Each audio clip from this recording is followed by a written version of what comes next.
दोस्तों आज के इस वीडियो से देखिए हम इंडियन ज्योग्राफी के सभी इंपॉर्टेंट क्वेश्चंस की टेस्ट सीरीज जो है वो स्टार्ट करने जा रहे हैं। तो काफ़ी मज़ा आने वाला है आपको। देखिए इंडियन ज्योग्राफी में हम बहुत सारे टॉपिक को कवर करेंगे, जैसे कि भारत की भौगोलिक स्थिति, भारत की पर्वत श्रेणियाँ, भारत के तट। तो इन सभी टॉपिक्स के सारे इंपॉर्टेंट क्वेश्चन जो है वो हम इस सीरीज के अंदर कंप्लीट करने वाले हैं। तो एक एक करके देखिए सारे वीडियोस आपको मिलते रहेंगे। इसमें देखिए दो टॉपिक, भारत की नदियाँ और भारत के खनिज संसाधन, इन दोनों टॉपिक को हम अच्छे से डिस्कस कर चुके हैं और सभी इंपॉर्टेंट क्वेश्चन जो है वो सॉल्व कर चुके हैं। ठीक है। तो फ्रेंड्स आज के इस वीडियो में देखिए हम भारत की भौगोलिक स्थिति से रिलेटेड सभी इंपॉर्टेंट क्वेश्चन जो है वो सॉल्व करेंगे। देखिए मैं ज्योग्राफी को इस टेस्ट सीरीज के दौरान हम कंप्लीट कर लेंगे। ठीक है। तो अगर आपने इंडियन ज्योग्राफी के लेक्चर्स नहीं देखे हैं तो देख लीजिए अच्छे से। डिस्क्रिप्शन बॉक्स में मैंने सारे वीडियो की लिंक दे रखी है। आपको क्वेश्चन सॉल्व करने में काफ़ी हेल्प मिलेगी। चलिए फ्रेंड्स हम लेक्चर को स्टार्ट करते हैं। देखिए भारत की भौगोलिक स्थिति में भारत के क्षेत्रफल, भारत की स्थिति, भारत के दूरस्थ बिंदु और भारत की सीमा से रिलेटेड हम सारे क्वेश्चन जो है वो कवर करेंगे। तो फ्रेंड्स देखिए हमारा पहला क्वेश्चन क्या है यहाँ पर। क्षेत्रफल की दृष्टि से भारत का विश्व के देशों में कौन सा स्थान है। तो भारत के क्षेत्रफल से रिलेटेड कुछ बेसिक पॉइंट्स मैं आपको बता देता हूँ, पहले भी हम डिस्कस कर चुके हैं। कुछ ऐसे पॉइंट्स हैं जो हमने पहले डिस्कस नहीं करे हैं, तो उनको हम अच्छे से पहले डिस्कस कर लेते हैं, उसके बाद में ये क्वेश्चन जो है सारे हम सॉल्व करेंगे। भारत जो है फ्रेंड्स वो एशिया महाद्वीप के कहाँ पर स्थित है, दक्षिण की तरफ में स्थित है। भारत का क्षेत्रफल कितना है। भारत का क्षेत्रफल है 32,87,263 वर्ग किलोमीटर। ठीक है। डायरेक्टली कभी कभी देखिए फैक्ट से रिलेटेड भी क्वेश्चन पूछ लेते हैं। भारत उत्तर से दक्षिण की तरफ में देखिए कितना लंबा है, 3,214 किलोमीटर लंबा है। और पूर्व से पश्चिम की तरफ देखिए 2,933 किलोमीटर चौड़ा है। ठीक है फ्रेंड्स। भारत का क्षेत्रफल जो है वो विश्व के स्थलीय भाग का कितना प्रतिशत है, 2.4% है। ध्यान रखिएगा इस चीज को। भारत का क्षेत्रफल जो है वो विश्व के स्थलीय भाग का 2.4% है। विश्व में देखिए भारत क्षेत्रफल की दृष्टि से 7वें नंबर पर आता है। ठीक है। भारत जो है विश्व में क्षेत्रफल की दृष्टि से 7वें नंबर पर आता है। रूस सबसे पहले नंबर पर आता है, फिर कनाडा देश आता है, फिर अमेरिका, चीन, ब्राजील, ऑस्ट्रेलिया और उसके बाद 7वें नंबर पर आता है भारत। और जनसंख्या की दृष्टि से देखिए भारत जो है विश्व में दूसरे स्थान पर आता है। क्षेत्रफल की दृष्टि से 7वें नंबर पर और जनसंख्या की दृष्टि से दूसरे स्थान पर आता है। आगे देखिए फ्रेंड्स कुछ इंपॉर्टेंट फैक्ट्स हम डिस्कस कर लेते हैं। एग्जाम में अक्सर ऐसे क्वेश्चन भी पूछ लेते हैं कि भारत में देखिए सबसे ज्यादा भाग पर क्या पाया जाता है, मैदान, पठार, पर्वत, पहाड़ियां क्या पाई जाती हैं। तो ध्यान रखिएगा फ्रेंड्स, भारत के 43% भाग पर देखिए मैदान है, 29.3% भाग पर पर्वत एंड पहाड़ियां हैं और लास्ट में देखिए 27.7% भाग पर पठार है। सबसे ज्यादा भाग पर मैदान है 43%, उसके बाद में 29.3% भाग पर पर्वत एंड पहाड़ियां हैं और 27.7% भाग पर क्या है, पठार है। ठीक है। आगे देखिए भारत में वर्तमान में अगर बात करें तो कुल कितने राज्य हैं, 28 राज्य हैं। और केंद्र शासित प्रदेश कितने हैं, 8 केंद्र शासित प्रदेश हैं। यहाँ पर ध्यान रखिएगा Dadar and Nagar Haveli and Daman and Diu जो हाल ही में अभी देखिए एक केंद्र शासित प्रदेश बन गए हैं, उसको मैंने इसमें शामिल कर लिया है। तो 8 केंद्र शासित प्रदेश जो है वर्तमान में है। भारत के देखिए पूर्व में 7 राज्य स्थित हैं, अरुणाचल प्रदेश, असम, मेघालय, मणिपुर, मिजोरम, त्रिपुरा और नागालैंड। इन सातों राज्यों को देखिए सेवन सिस्टर के नाम से जाना जाता है। किस नाम से जाना जाता है, सेवन सिस्टर के नाम से जाना जाता है। आप इन सभी की लोकेशन जो है वो देखिए अच्छे से दिमाग में बिठा लीजिए, जैसा कि आपको मैप में दिख रहा है। ये बहुत ही इंपॉर्टेंट है, यहाँ से बहुत एग्जाम में क्वेश्चन पूछे जाते हैं। ठीक है। इनकी राजधानियों से रिलेटेड तो बहुत ज़्यादा एग्जाम में क्वेश्चन पूछे जाते हैं, जो कि हम देखिए जब हम डिस्कस करेंगे आगे भारत के राज्य और केंद्र शासित प्रदेश, उसमें हम इसको अच्छे से कवर करेंगे। ठीक है। बस अभी इतना ध्यान रखिएगा कि सेवन सिस्टर में कौन कौन आते हैं, अरुणाचल प्रदेश, असम, मेघालय, मणिपुर, मिजोरम, त्रिपुरा और नागालैंड। क्लियर। तो ये कुछ बेसिक इन्फॉर्मेशन थी देखिए क्षेत्रफल से रिलेटेड। चलिए अब इससे रिलेटेड क्वेश्चन हम सॉल्व कर लेते हैं। क्षेत्रफल की दृष्टि से भारत का विश्व के देशों में कौन सा स्थान है। तो क्षेत्रफल की दृष्टि से देखिए भारत का कौन सा स्थान आता है, 7वां स्थान आता है। जनसंख्या की दृष्टि से दूसरे नंबर पर है, तो यहाँ पर देखिए सी आंसर। भारत का क्षेत्रफल कितना है। भारत का देखिए कुल क्षेत्रफल कितना है, 32,87,263 वर्ग किलोमीटर, सी आंसर। भारत की उत्तर से दक्षिण तक की लंबाई है। तो फ्रेंड्स जैसे कि मान लो कि अपना ये भारत है। ठीक है। तो यहाँ से लेकर यहाँ तक की जो लंबाई आ रही है वो कितनी आ रही है, उत्तर दक्षिण की लंबाई कितनी है, 3,214 किलोमीटर आ रही है। राइट। और देखिए पश्चिम से लेकर पूर्व तक की जो चौड़ाई है इसकी वो कितनी है, 2,933 किलोमीटर है। तो यहाँ पर देखिए उत्तर से दक्षिण पूछा है, तो 3,214 किलोमीटर जो होगी वो इसकी लंबाई है। चलिए अगला क्वेश्चन लेते हैं। भारत की पूर्व से पश्चिम तक की चौड़ाई है। देखिए पूर्व से पश्चिम तक की चौड़ाई जो है भारत की वो कितनी आती हैं? 2933 किलोमीटर। कौन सा राज्य उत्तरी पूर्वी राज्य की 7 बहनों का भाग नहीं है? देखिए फ्रेंड्स, सेवन सिस्टर का भाग कौन सा राज्य नहीं है? मेघालय बिल्कुल है। पश्चिम बंगाल जो है वो सेवन सिस्टर का भाग नहीं है। अरुणाचल प्रदेश भी है और त्रिपुरा भी है। अरुणाचल प्रदेश, असम, मेघालय, मणिपुर, मिजोरम, त्रिपुरा और नागालैंड, ये सेवन सिस्टर इन्हें कहा जाता है। भारतीय उपमहाद्वीप मूलतः एक विशाल भूखंड का भाग था जिसे कहा जाता है। देखिए फ्रेंड्स, भारतीय उपमहाद्वीप जो है ये पहले एक विशाल भूखंड का भाग था जिसे क्या कहा जाता है? गोंडवाना लैंड कहा जाता है। गोंडवाना महाद्वीप जो है अतीत का एक ऐतिहासिक महाद्वीप था। आज से 13 करोड़ साल पहले गोंडवाना महाद्वीप के टूटने से ऑस्ट्रेलिया, अंटार्कटिका और भारतीय उपमहाद्वीप का निर्माण हुआ था। तो भारतीय उपमहाद्वीप किस एक विशाल भूखंड का भाग था? गोंडवाना लैंड का भाग था। ध्यान रखिएगा इस चीज को। चलिए अगला क्वेश्चन लेते हैं। भारत किस गोलार्ध में स्थित है? भारत जो है देखिए वो उत्तरी गोलार्ध में स्थित है। जो 0 डिग्री अक्षांश रेखा है, विषुवत रेखा जिसे भूमध्य रेखा कहते हैं, वो भारत को देखिए 2 गोलार्ध में डिवाइड करती हैं। एक आता है उत्तरी गोलार्ध और एक आता है दक्षिणी गोलार्ध, और भारत जो है वो उत्तरी गोलार्ध में स्थित है, उत्तरी पूर्वी गोलार्ध में। ध्यान रखिएगा इस चीज को, वेरी वेरी इंपॉर्टेंट है। तो यहाँ पर ए आंसर जो होगा बिल्कुल सही होगा, उत्तरी पूर्वी गोलार्ध में भारत जो है वो स्थित है। भारत के लिए समुद्र मार्ग की खोज का श्रेय जाता है, किसको जाता है? समुद्र मार्ग की खोज का देखिए पुर्तगालियों को जाता है। ठीक है, डचों को लेकर कंफ्यूज मत होइएगा, पुर्तगालियों ने ही भारत के समुद्री मार्ग की खोज की थी। भारत का क्षेत्रफल विश्व की कुल भौगोलिक क्षेत्रफल का कितना प्रतिशत है? कितना प्रतिशत है? 2.4% है भारत का कुल क्षेत्रफल, विश्व के कुल भौगोलिक क्षेत्रफल का। तो यहाँ पर बी आंसर सही होगा। नेक्स्ट क्वेश्चन लेते हैं। संपूर्ण भारत के कितने प्रतिशत भूभाग पर पर्वत और पहाड़ियों का विस्तार पाया जाता है? तो हमने डिस्कस करा था भारत के भूभाग पर सबसे अधिक देखिए 43% मैदान है, 27.7% जो है वो पठार है, और 29.3% जो है वो क्या है? पर्वत और पहाड़ियां हैं। तो यहाँ पर देखिए 29.3, सी आंसर सही होगा। संपूर्ण भारत के कितने प्रतिशत भूभाग पर पठार का विस्तार पाया जाता है? पठार का विस्तार कितना है? 27.7%। संपूर्ण भारत के कितने प्रतिशत भूभाग पर मैदान का विस्तार जो है वो पाया जाता है? तो मैदान देखिए सबसे ज्यादा पाए जाते हैं 43%। तो ध्यान रखिएगा, इनसे रिलेटेड भी आजकल एग्जाम में क्वेश्चन पूछ लेते हैं। भारत की मुख्य भूमि की दक्षिणी सीमाएं, ये क्वेश्चन जो है देखिए स्थिति से रिलेटेड है। तो हम पहले स्थिति से रिलेटेड कुछ इंपॉर्टेंट पॉइंट डिस्कस कर लेते हैं पहले, उसके बाद में इन क्वेश्चंस को हम सॉल्व करेंगे। ठीक है, तो देखिए भारत की स्थिति की बात करते हैं तो बेसिक सबसे पहले आपको पता होना चाहिए अक्षांश और देशांतर रेखाएं क्या होती हैं, जो कि हम अक्षांश और देशांतर रेखाओं के वीडियो में अच्छे से डिस्कस पहले भी कर चुके हैं। अगर आपने वो वीडियो नहीं देखा है तो डिस्क्रिप्शन बॉक्स में मैंने लिंक दे रखी है, आप वहां से देखिए, वो वीडियो देख लीजिए। बहुत ही इंपॉर्टेंट वीडियो है, वहां से क्वेश्चन भी बहुत पूछे जाते हैं। ठीक है, फिर भी मैं आपको देखिए बता देता हूँ एक बार। अक्षांश और देशांतर रेखाएं जो है वो ग्लोब पर खींची गई काल्पनिक रेखाएं हैं। अक्षांश रेखाएं जो है ये भूमध्य रेखा मतलब इक्वेटर के समानांतर खींची गई काल्पनिक रेखाएं हैं, और देशांतर रेखाएं जो है वो उत्तरी ध्रुव और दक्षिणी ध्रुव को मिलाने वाली काल्पनिक रेखाएं हैं। क्लियर? पहले भी हम डिस्कस कर चुके हैं अच्छे से। भूमध्य रेखा जो है वो पृथ्वी को 2 गोलार्ध में बांटती हैं। हम डिस्कस कर चुके हैं भारत जो है वो मुख्यतः उत्तरी पूर्वी गोलार्ध में स्थित है।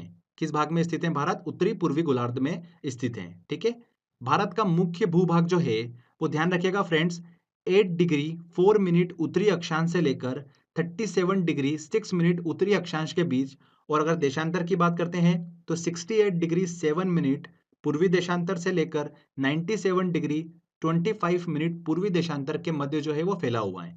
ठीक है, भारत का भूभाग्य ध्यान रखिएगा, ये आंकड़े बहुत ही इंपॉर्टेंट है और इनसे रिलेटेड डायरेक्टली एग्जाम में क्वेश्चन पूछ लेते हैं। ठीक है, 8 डिग्री से लेकर 37 डिग्री उत्तरी अक्षांश के बीच में, 68 डिग्री और 97 डिग्री पूर्वी देशांतर के मध्य जो है भारत फैला हुआ है।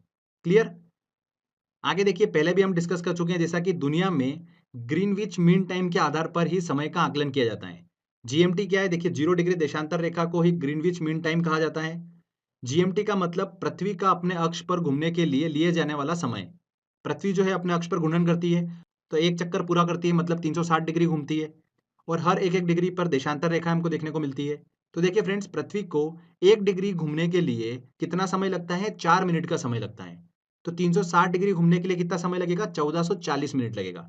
जिसको डिवाइड करते हैं अगर हम 60 से तो क्या आता है? 24 घंटे आता है। मतलब पृथ्वी को अपने अक्ष पर घूर्णन करने के लिए 24 घंटे लगते हैं। बिल्कुल सही बात है। तो देशांतर रेखाएं जो होती है ये समय का आकलन किया जाता है इससे, और जीएमटी को बेस मानकर किया जाता है। ठीक है, ग्रीनविच मीन टाइम जो है 0 डिग्री देशांतर रेखा, उसको बेस मानकर समय का आकलन किया जाता है। भारत में देखिए समय का आकलन कैसे किया जाता है? चूंकि भारत जो है वो 68 डिग्री देशांतर से लेकर 97 डिग्री देशांतर के बीच में स्थित है। क्लियर? तो किसको माना जाएगा बेस? तो ध्यान रखिएगा फ्रेंड्स, 82.5 डिग्री पूर्वी देशांतर रेखा जो है उसका उपयोग किया जाता है भारत में समय निर्धारण के लिए। वेरी वेरी इंपॉर्टेंट है। देखिए, इंडियन स्टैंडर्ड टाइम जो है IST, वो 82.5 डिग्री पूर्वी देशांतर का उपयोग करके निर्धारित किया जाता है। एक इंपॉर्टेंट चीज देखिए, यहाँ पर जो IST है, इंडियन स्टैंडर्ड टाइम है, वो ग्रीनविच मीन टाइम से 5 घंटा 30 मिनट आगे चलता है। कैसे? 82.5 में देखिए आप 4 का मल्टीप्लाई करोगे तो 330 मिनट आते हैं। 330 को आप डिवाइड करोगे देखिए 60 से, तो आपके पास आता है 5 घंटा 30 मिनट। तो मतलब GMT ग्रीनविच मीन टाइम से भारत जो है वो 5.5 घंटे आगे चलता है। ये क्लियर हुआ? ये बहुत ही इंपॉर्टेंट है, डायरेक्टली एग्जाम में क्वेश्चन पूछ लेते हैं यहाँ से। आगे देखिए, जो 82.5 डिग्री पूर्वी देशांतर रेखा है वो भारत के कितने राज्यों से होकर गुजरती है? 5 राज्यों से होकर गुजरती है। उत्तर प्रदेश, मध्य प्रदेश, छत्तीसगढ़, उड़ीसा और आंध्र प्रदेश। ठीक है, इन 5 राज्यों से होकर 82.5 डिग्री पूर्वी देशांतर रेखा जो है वो गुजरती है। एग्जाम में क्वेश्चन पूछ लेते हैं यहाँ से, तो ध्यान रखिएगा। अब देखिए, जो इक्वेटर है, मतलब भूमध्य रेखा है, उसके उत्तर की तरफ में 23.5 डिग्री उत्तरी अक्षांश रेखा जो है वो क्या कहलाती है? कर्क रेखा कहलाती है। और 23.5 डिग्री दक्षिणी अक्षांश रेखा जो है वो क्या कहलाती है? मकर रेखा कहलाती है। क्लियर? तो 23.5 डिग्री उत्तरी अक्षांश रेखा जो है कर्क रेखा, वो भारत के मध्य से होकर गुजरती हैं और भारत के 8 राज्यों से होकर गुजरती हैं। कौन कौन से? गुजरात, राजस्थान, मध्य प्रदेश, छत्तीसगढ़, झारखंड, पश्चिम बंगाल, त्रिपुरा और मिजोरम। ठीक है फ्रेंड्स, अब यहाँ पर देखिए, गुजरात, राजस्थान, मध्य प्रदेश, छत्तीसगढ़, झारखंड, पश्चिम बंगाल और त्रिपुरा तो सभी को याद होता है, पर मिजोरम को लेकर बहुत कंफ्यूजन हो जाता है कि मिजोरम है कि मेघालय है कि मणिपुर है। तो इस कंफ्यूजन को दूर करने का एक शानदार सा तरीका है। देखिए, कर्क रेखा जो है सबसे लास्ट में किस राज्य से होकर गुजरती है? मिजोरम से होकर गुजरती है। और मिजोरम को हम कैसे लिखते हैं? M और Z। क्लियर? Z जो है वो अल्फाबेट में आता है सबसे लास्ट में। तो देखिए, यहाँ पर हमको रिलेशन मिल जाएगा। जब भी आप मिजोरम लिखोगे तो आपको यहाँ पर देखिए Z देखने को मिलेगा। Z हमारे दिमाग में क्या पिक्चर क्रिएट करेगा कि सबसे लास्ट में आता है। तो कर्क रेखा सबसे लास्ट में किससे गुजरती है? मिजोरम से होकर गुजरती है। अगर आप मणिपुर लिखोगे तो भी आपको Z देखने को नहीं मिलेगा। अगर आप मेघालय लिखोगे तो भी आपको Z नहीं मिलेगा। तो जब भी आप देखिए मिजोरम लिखोगे तो आपके साथ में ये स्टोरी चलेगी और आप इजीली पहचान लोगे कि कर्क रेखा सबसे लास्ट में किस राज्य से होकर गुजरती है? मिजोरम से होकर गुजरती है। ठीक है, ना आपके दिमाग में मणिपुर आएगा, ना मेघालय आएगा, सिर्फ मिजोरम आएगा। बहुत आसानी से आप आंसर जो है वो टिक कर पाएंगे। क्लियर हुआ? तो चलिए, ये भारत की स्थिति से रिलेटेड हमने देखिए इंपॉर्टेंट पॉइंट डिस्कस करें, तो अब इससे रिलेटेड सारे क्वेश्चन भी हम सॉल्व कर लेते हैं। भारत की मुख्य भूमि की दक्षिणी सीमा है। जैसे कि मान लो कि ये भारत है, तो इसकी दक्षिणी सीमा की बात की जा रही है। तो यहाँ से लेकर यहाँ तक मतलब अक्षांशों के बीच की बात होगी। तो यहाँ पर आएगा देखिए 8 डिग्री से लेकर 37 डिग्री के बीच में। तो यहाँ पर देखिए ऑप्शन 8 डिग्री 4 मिनट उत्तरी अक्षांश, सी आंसर बिल्कुल सही होगा। निम्नलिखित में कौन सा सही नहीं है? भारत का कुल क्षेत्रफल 3.28 मिलियन वर्ग किलोमीटर है। बिल्कुल सही। देखिए, आजकल इस तरीके से एग्जाम में क्वेश्चन पूछ लेते हैं, मिक्स करके एग्जाम में क्वेश्चन पूछे जाते हैं। भारत का अक्षांशीय विस्तार जो है वो 8 डिग्री 4 मिनट उत्तर से 37 डिग्री 6 मिनट उत्तर तक है। बिल्कुल सही। भारत का देशांतरी विस्तार जो है वो 68 डिग्री 7 मिनट पूर्व से लेकर 97 डिग्री 25 मिनट पूर्व तक है। बिल्कुल सही। भारत में राज्यों की संख्या 26 है। भारत में देखिए प्रेजेंट में राज्यों की संख्या कितनी है? 28 है। तो यहाँ पर डी वाला आंसर जो है वो सही नहीं है। कितने केंद्र शासित प्रदेश हैं वर्तमान में? 8 केंद्र शासित प्रदेश हैं। सिक्किम से गुजरने वाला अक्षांश जो है वो निम्न में से किस एक राज्य से होकर गुजरता है? तो फ्रेंड्स, जैसा कि आप मैप देख पा रहे होंगे, सिक्किम से होकर गुजरने वाला अक्षांश जो है, यहाँ पर देखिए पंजाब, हिमाचल प्रदेश और जम्मू कश्मीर तो ऊपर रह गए और राजस्थान से होकर गुजर रहा है। तो देखिए क्वेश्चन में यहाँ पर राजस्थान से होकर गुजरता है सिक्किम से गुजरने वाला अक्षांश। क्लियर हुआ? इस तरीके से भी एग्जाम में क्वेश्चन पूछ लिए जाते हैं। नेक्स्ट क्वेश्चन लेते हैं। कर्क रेखा निम्नलिखित में से किन राज्यों से होकर गुजरती है?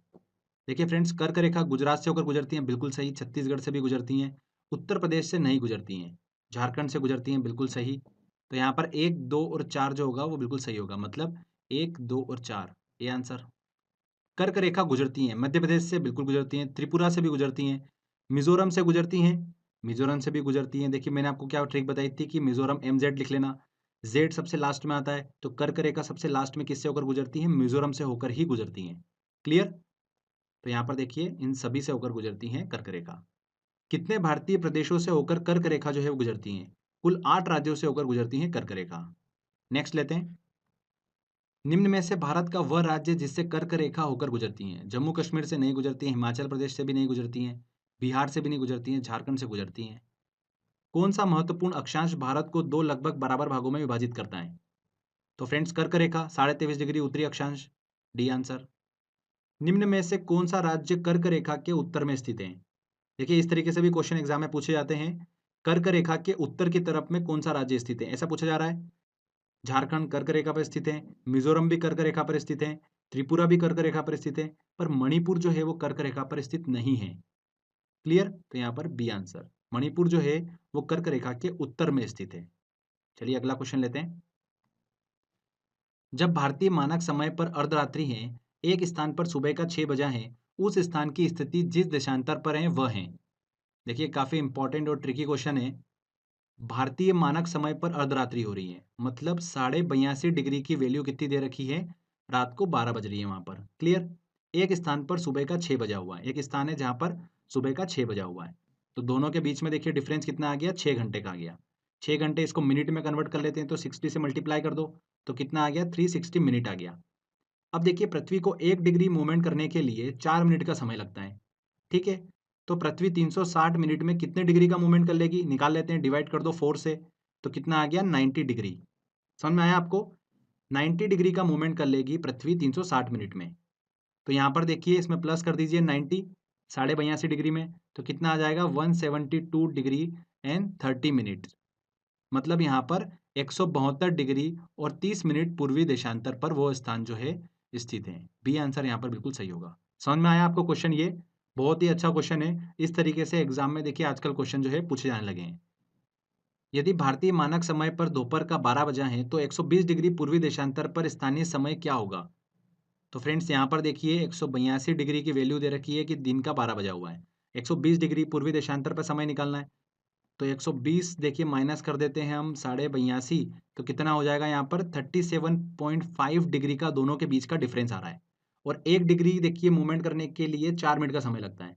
तो 37.5 डिग्री मूवमेंट करने के लिए निकाल लेते हैं, 4 का मल्टीप्लाई कर दो, कितना हो जाएगा? 150 मिनट आ गया। 150 मिनट को देखिए हम इसको घंटे में कन्वर्ट कर लेते हैं, तो कितना आ गया? 2.5 घंटे हमारा निकल कर आ गया।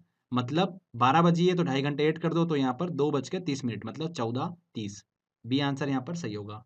ठीक है ना? समझ में आया आपको क्वेश्चन? किस राज्य से भारतीय मानक समय की देशांतर रेखा नहीं गुजरती है? तो आंध्र प्रदेश से होकर गुजरती हैं, छत्तीसगढ़ से भी गुजरती हैं, महाराष्ट्र से होकर नहीं गुजरती हैं। तो C answer.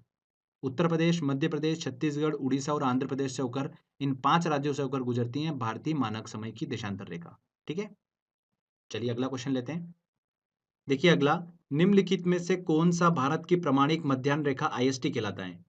Indian standard time. तो 82.5 डिग्री पूर्वी देशांतर रेखा ही क्या कहलाती है? भारत की प्रमाणिक मध्याह्न रेखा। D answer. भारतीय मानक समय आईएसटी एवं ग्रीनविच माध्य समय जीएमटी में कितना अंतर पाया जाता है? तो फ्रेंड्स, भारतीय मानक समय जो है वो डिसाइड किया जाता है 82.5 डिग्री पूर्वी देशांतर से। ओके? 1 डिग्री देखिए पृथ्वी को घूर्णन करने के लिए कितना समय लगता है? 4 मिनट का समय लगता है। तो 82.5 डिग्री देखिए घूमने के लिए कितना समय लगेगा? इसमें मल्टीप्लाई कर देंगे आप 4 का, तो आ जाएगा 330 मिनट। इसको घंटे में डिवाइड करना है, तो 60 से देखिए डिवाइड कर दीजिए, तो कितना आ जाएगा? 5.5 घंटे आ जाएगा। तो भारत जो होगा वो 5.5 घंटे जो है वो आगे होगा, पीछे नहीं होगा। तो ये चीज़ भी हम देखिए पहले भी डिस्कस कर चुके हैं, तो आपको क्लियर होगा। भारत का सुदूर पश्चिम का बिंदु है, तो भारत का जो मैप है उसमें देखिए पश्चिम की तरफ सबसे लास्ट में कौन सा बिंदु है? तो देखिए यहाँ से यहाँ तक हमने डिस्कस करा था, 68 से लेकर 97 डिग्री पूर्वी देशांतर के बीच में स्थित है। तो 68 डिग्री एंड 7 मिनट तो सभी में ही है। ओके? और यहाँ पर देखिए पश्चिम की तरफ में सबसे लास्ट जो स्टेट आता है वो आता है देखिए कौन सा? गुजरात। तो यहाँ पर डी आंसर जो होगा वो सही होगा। आगे देखिए हम इसी चीज़ को डिस्कस करने वाले हैं, भारत के दूरस्थ बिंदु कौन-कौन से हैं। तो चलिए पहले हम उनको डिस्कस कर लेते हैं, उसके बाद में उनसे रिलेटेड सारे क्वेश्चन जो है हम सॉल्व करेंगे। तो भारत के दूरस्थ बिंदु को हम डिस्कस कर रहे हैं, तो इसमें भारत की मुख्य भूमि से संबंधित हम सारे पॉइंट डिस्कस करेंगे। ओके? भारत का सबसे अगर पूर्वी राज्य की बात करें तो वो कौन सा है? अरुणाचल प्रदेश है। सबसे पूर्वी राज्य जो आता है वो अरुणाचल प्रदेश आता है। पश्चिम राज्य की बात करेंगे तो देखिए वहां पर आता है गुजरात। तो राजस्थान को लेकर कंफ्यूज मत होइएगा, पश्चिमी राज्य कौन सा है? गुजरात है। उत्तरी राज्य या केंद्र शासित प्रदेश की बात करते हैं तो फ्रेंड्स वो कौन सा है? लद्दाख है। हाल ही में देखिए अभी जम्मू कश्मीर को 2 केंद्र शासित प्रदेशों में बांट दिया गया, जम्मू कश्मीर एंड लद्दाख में। तो उत्तर की तरफ अगर बात करें भारत की भूमि में, तो सबसे लास्ट में आता है देखिए लद्दाख केंद्र शासित प्रदेश। क्लियर हुआ? ये वेरी वेरी इंपॉर्टेंट है। हाल ही में देखिए इसमें चेंजेस देखने को मिला है। पहले यहाँ पर जम्मू कश्मीर था। दक्षिण की तरफ बात करते हैं तो सबसे अंतिम राज्य जो है वो कौन सा है? तमिलनाडु है। तो ये क्लियर हुआ आपको। पूर्व की तरफ अरुणाचल प्रदेश, पश्चिम की तरफ गुजरात, उत्तर की तरफ बात करें तो लद्दाख केंद्र शासित प्रदेश और दक्षिण की तरफ बात करें तो तमिलनाडु। अब आगे देखिए, हम बात करते हैं एंड पॉइंट की। भारत के सबसे अंतिम बिंदु की बात करते हैं तो फ्रेंड्स उत्तर की तरफ ध्यान रखिएगा, लद्दाख स्थित इंदिरा कोल जो है वो भारत का उत्तर की तरफ सबसे अंतिम बिंदु है। दक्षिण की तरफ बात करें तो इंदिरा पॉइंट जो है वो भारत का दक्षिण की तरफ सबसे अंतिम बिंदु है, जो कि कहाँ पर स्थित है? ग्रेट निकोबार या फिर बड़ा निकोबार जिसे कहा जाता है, वहां पर स्थित है। क्लियर हुआ? पश्चिम की तरफ बात करते हैं तो गुहार मोती के पास स्थित सरक्रिक जो है, जो कि गुजरात में पड़ता है, वो भारत का पश्चिम की तरफ सबसे अंतिम बिंदु है। एग्जाम में देखिए गुहार मोती भी पूछ लेते हैं कभी-कभी, या तो कभी-कभी सरक्रिक करके भी पूछ लेते हैं। तो ध्यान रखिएगा सरक्रिक जो है वो पश्चिम की तरफ सबसे अंतिम बिंदु है। फ्रेंड्स अगर पूर्व की बात करते हैं तो देखिए दो नाम आपको अक्सर देखने को मिलेंगे, वलांगू और किबिथु। किबिथु जो है वो देखिए 97 डिग्री पूर्वी देशांतर पर स्थित है, और जबकि वलांगू जो है वो 97 डिग्री 1 मिनट पूर्वी देशांतर पर स्थित है। तो कभी-कभी एग्जाम में वलांगू पूछ लेते हैं, कभी किबिथु पूछ लेते हैं, तो जो भी पूछेंगे आप उसके अकॉर्डिंग आंसर जो है वो टिक करिएगा। दोनों को साथ में नहीं पूछेंगे। ठीक है? ये दोनों कहाँ पर स्थित है? अरुणाचल प्रदेश में स्थित है। तो फ्रेंड्स ये हमने देखिए भारत के दूरस्थ बिंदु को डिस्कस करा। चलिए इनसे रिलेटेड सारे क्वेश्चन जो है हम डिस्कस कर लेते हैं, जो कि एग्जाम में पूछे जाते हैं। भारत के राज्यों का निम्नलिखित में से कौन सा युग्म सबसे पूर्वी और सबसे पश्चिमी राज्य को इंगित करता है? तो देखिए सबसे पूर्वी राज्य कौन सा है? अरुणाचल प्रदेश। और सबसे पश्चिमी राज्य कौन सा है? गुजरात। तो यहाँ पर देखिए डी आंसर जो होगा वो बिल्कुल सही होगा।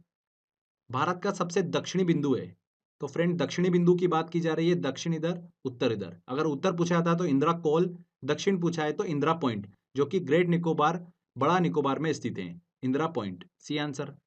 भारत का वह कौन सा स्थान है जहां पर बंगाल की खाड़ी, अरब सागर और हिंद महासागर मिलते हैं?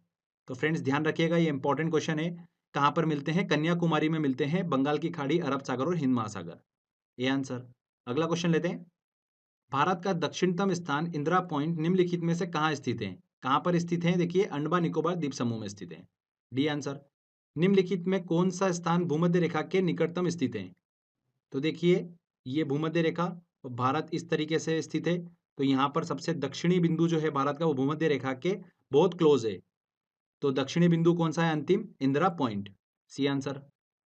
भारत का पूर्वतम स्थान निम्नलिखित में से किस राज्य में स्थित है?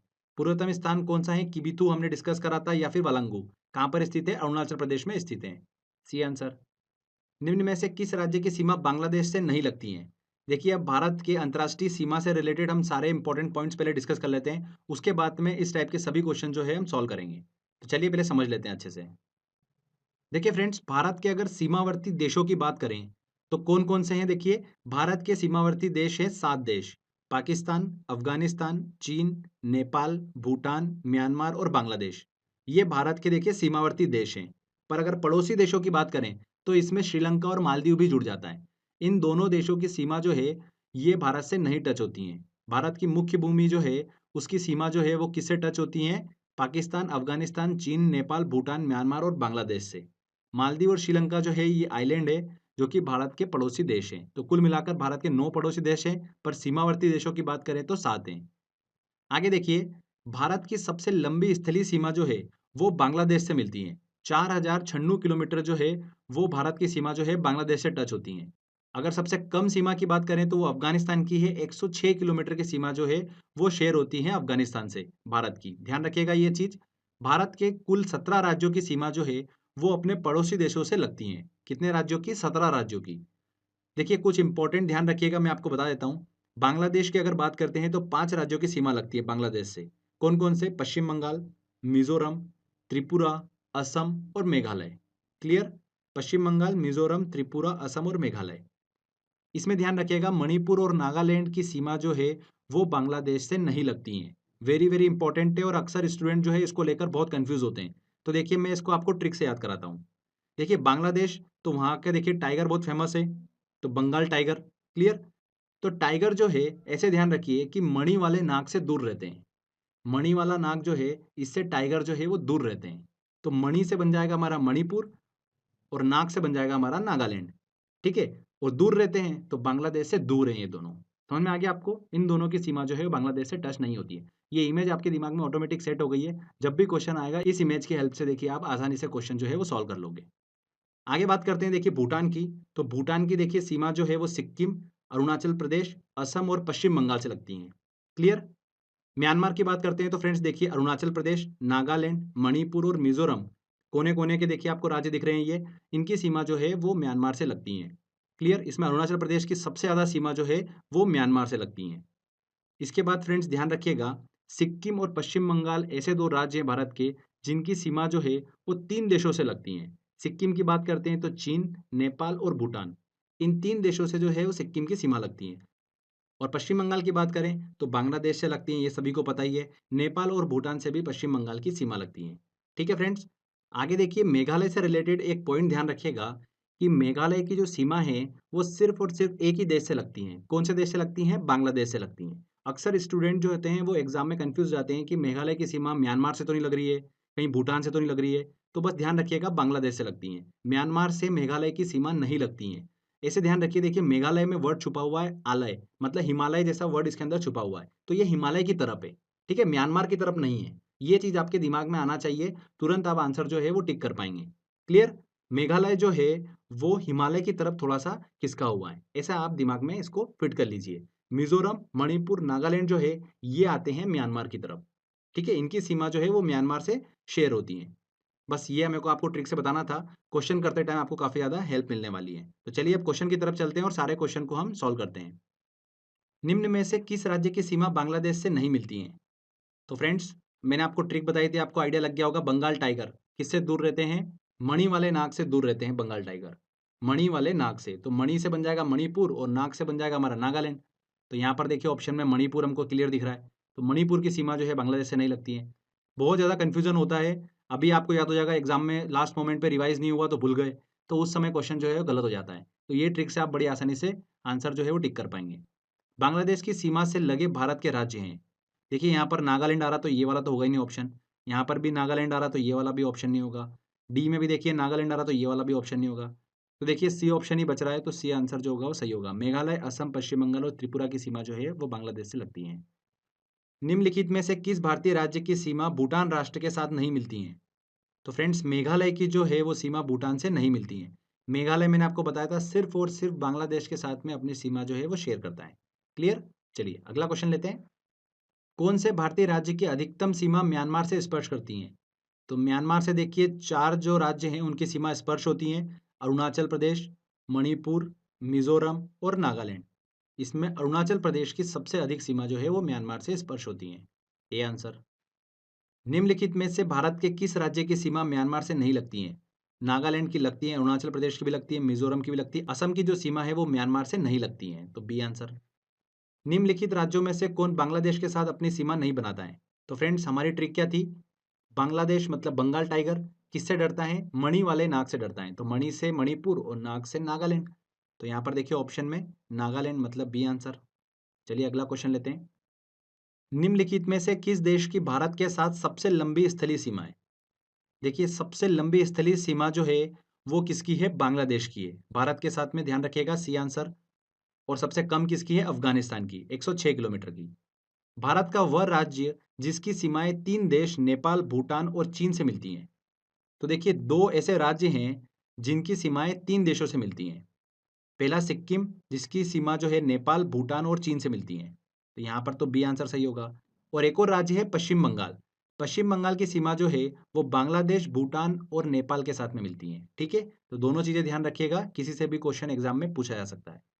भारत का वह राज्य जो 3 ओर से बांग्लादेश से घिरा हुआ है। ऐसा कौन-सा राज्य है? देखिए त्रिपुरा जो है वो तीनों ओर से बांग्लादेश से घिरा हुआ है। तो डी आंसर। नेक्स्ट क्वेश्चन लेते हैं। निम्न में से कौन से भारतीय राज्य में प्रातःकाल सूर्य की किरणें सबसे पहले पड़ती हैं? तो फ्रेंड्स सबसे पहले सूर्य की किरणें देखिए पूर्व दिशा में स्थित अंतिम बिंदु जो कि अरुणाचल प्रदेश में स्थित है, किबीथू या फिर वालांगू, जो भी ऑप्शन दे आपको, तो अरुणाचल प्रदेश में स्थित है। ठीक है? सबसे पहले सूर्य की किरणें पड़ती हैं। ध्यान रखिएगा अरुणाचल प्रदेश और गुजरात के सबसे अंतिम बिंदु के बीच में जो सूर्य के किरणों का डिफरेंस आता है वो आ जाता है 2 घंटे का। तो ये चीज़ भी बेसिक आपको पता होना चाहिए। निम्नलिखित में से किस देश के साथ भारत की अंतर्राष्ट्रीय सीमा नहीं लगती है? तो भारत जो है वो सीमा देखिए किस देश के साथ में शेयर नहीं करता है? पाकिस्तान के साथ में करता है, बांग्लादेश के साथ भी करता है, भूटान के साथ भी करता है, श्रीलंका के साथ नहीं करता है। स्थलीय सीमा जो है वो नहीं टच करता है भारत श्रीलंका के साथ में। तो डी आंसर यहाँ पर सही होगा। श्रीलंका जो है वो ज़रूर भारत का पड़ोसी देश है, बट स्थलीय सीमा जो है वो श्रीलंका के साथ में नहीं टच होती है। कर्क रेखा निम्नलिखित में से किन राज्यों से गुजरती हैं? गुजरात से गुजरती हैं, झारखंड से भी गुजरती हैं, मिज़ोरम से भी गुजरती हैं, असम से होकर नहीं गुजरती हैं। तो यहाँ पर 1, 2 और 4 सी आंसर यहाँ पर बिल्कुल सही होगा। नेक्स्ट क्वेश्चन लेते हैं। भारत का सबसे अंतिम उत्तरी राज्य या केंद्र शासित प्रदेश है? वेरी वेरी इंपॉर्टेंट क्वेश्चन है ये। आने वाली एग्जाम में देखिए हो सकता है क्वेश्चन पूछा जाए। भारत का सबसे अंतिम उत्तरी राज्य या केंद्र शासित प्रदेश कौन सा है? लद्दाख है। क्लियर? हाल ही में देखिए अभी जम्मू कश्मीर को 2 केंद्र शासित प्रदेशों में बाँट दिया गया, जम्मू कश्मीर और लद्दाख। तो सबसे अंतिम उत्तरी राज्य या केंद्र शासित प्रदेश की बात करें तो आता है वहाँ पर लद्दाख का नंबर। ठीक है? तो ये चीज़ ध्यान रखिएगा फ्रेंड्स। तो यहाँ पर देखिए भारत के भौगोलिक स्थिति से रिलेटेड सभी इंपॉर्टेंट क्वेश्चन जो है हमने सॉल्व कर लिए हैं। तो ये हमारा टॉपिक जो है अच्छे से कंप्लीट होता है। आई होप आपने पूरा वीडियो ध्यान से देखा होगा। इस